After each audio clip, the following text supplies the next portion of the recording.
नमस्कार, माझं नाव डॉक्टर धनंजय परब. मी एक जॉईंट रिप्लेसमेंट सर्जन आहे इथे जायनोवा शाल्बी हॉस्पिटल्स घाटकोपर वेस्टला. आज मी बोलणार आहे गुडघेदुखी आणि मांडीदुखी. गुडघेदुखी किंवा मांडीदुखी म्हणजेच हिप पेन ह्याच्यामुळे बऱ्याच जणांना चालायला त्रास होतो. गुडघेदुखी आणि मांडीदुखीमुळे घरातनं बाहेर पडायला सुद्धा आपल्याला विचार करावा लागतो. तर या संदर्भात जे यापूर्वीचे ट्रीटमेंट होते, औषधं म्हणा, फिजिओथेरपी किंवा सर्जरी, नी रिप्लेसमेंट सर्जरी ही वर्षानुवर्ष चाललेली ट्रीटमेंट आहे. आज नवीन काय आलं आहे, आज टेक्नॉलॉजी आली आहे, आर्टिफिशियल इंटेलिजन्स आलं आहे, रोबोट आले आहेत. तर लेटेस्ट इनोव्हेशन जे आहे ते रोबोटिक नी रिप्लेसमेंट किंवा रोबोटिक हिप रिप्लेसमेंट. यामुळे फायदा काय होतो, तर आपण ज्यावेळी सर्जरी करतो, एखादा सर्जन ज्यावेळी सर्जरी करेल तर इम्प्लांट म्हणजे सांधा जो आम्ही बसवतो ते बसवायला आम्हाला रोबोटमुळे फायदा होतो.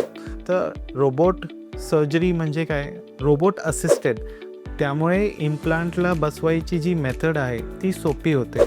आमची जी सर्जिकल स्किल आहे, त्याचं प्रिसिजन आहे, ते अजून ॲक्युरेट होतं आणि आम्हाला पेशंटला जास्तीत जास्त फायदा कसं देता येईल, त्या प्लेसमेंटमुळे पेशंटचं चालणं किती योग्य आणि किती सोपं होईल ते आपल्याला करता येतं एखाद्या रोबोटमुळे.